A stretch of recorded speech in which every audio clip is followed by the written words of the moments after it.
I'll show you what I got here for the hammock area, which could also be a tent pad if people come in here to tent. I've just about got it done. The axe and the saw have come in really handy, and I did a lot of the small stuff with my backhoe Laplander. So that's one of my attachment trees there. And this was all covered in spiky blowdown. I've cut it all up and tossed it. Remaining to do is this big snag. And it's going to be problematic. Sawing this way, it's going to pinch the saw. I have to saw upside down where I can't get too much purchase. I think I have to saw it and have it fall and not roll on top of me. I can't rig my hammock underneath that with that balancing on the branches. Well, it may seem hard to believe, but by rocking this, I just ripped this rotten base of this big balsam fir right out. Rip the stump out. I think it's going to come with some rockering. So I'm going to set this camera up and you can watch me do it. So I'll be back in a second. Okay, let's see if I can roll this tree right off.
Well, I got it down. I had to twist it all the way around behind the tree so it would slide off the branches front ways.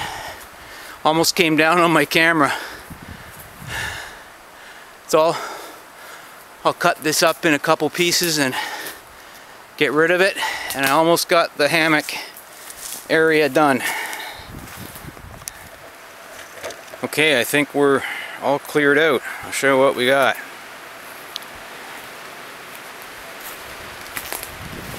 That spruce there is one attachment tree for the hammock. And there's the understory there. Okay, let's walk back to towards the water, and I'll show you the clearing and trail system I've developed here. This is where I could rig my little 6x8 tarp. I can attach it to that tree in there, which is the same spruce I was talking about for the hammock. or that white pine. That white pine is leaning that way, so if it falls, well, it could fall this way too. So I kind of like that one better. And the other attachment point is this little cedar here. Had to do a massive amount of clearing to get that stuff stacked up out of the way.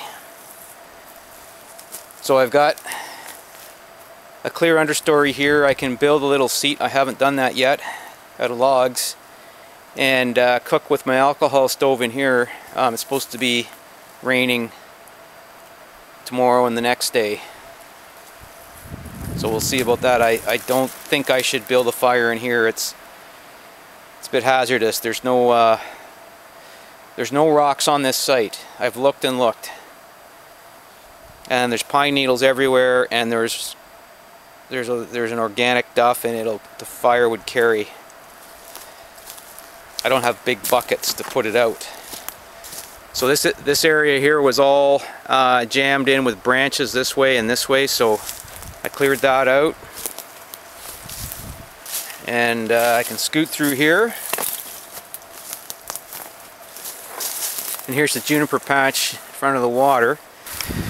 So I'm not going to get around to clearing this juniper here. There's just too many stems and it's too late in the day. So I'll just have to walk over them. This is a safe place for a fire. It's really, really windy. Just howling. I got my hand right over the microphone so it won't be loud. But it's just howling wind, and this is all the rocks I got, which are not enough. So I don't know how I can contain this fire without sparks flying off that way, and I got pine needles that way. I'm hoping the wind dies down tonight, but there's a storm blowing in tomorrow, so I don't think so. These rocks in the water here, they're all small and round. They're not good fire rocks, but I've learned my lesson for building a fire with wet rocks. They can blow up. So I'm not going to do that. So I don't know what I'm going to do for fire.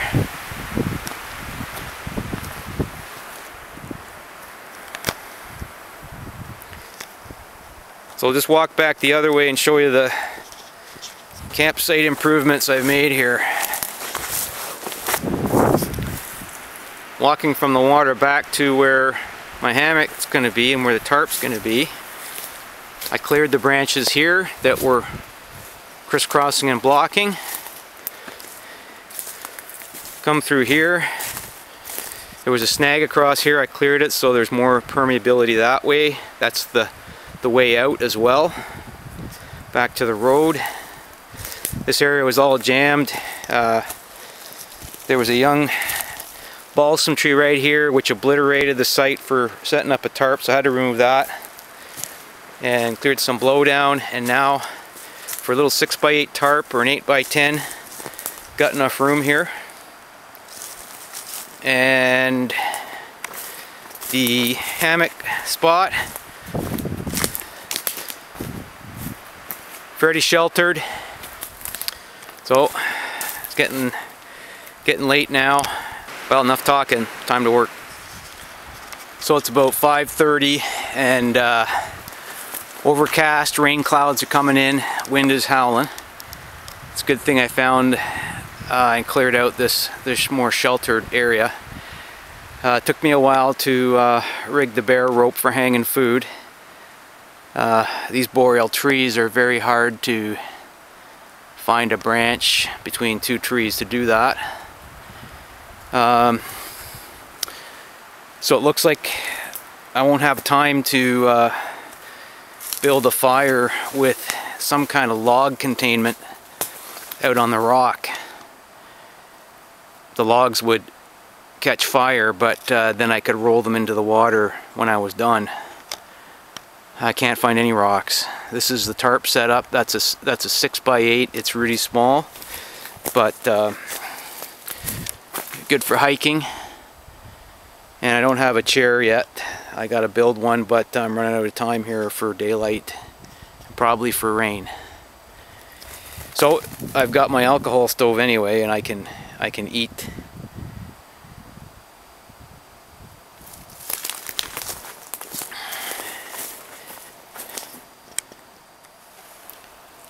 So I got the water on the boil. That's my Trangia in the click stand, stove stand with their wind screen that comes, doesn't come with it, you have to buy it extra. It's a little heavy, but man, is it stable. I think we're close to a boil there.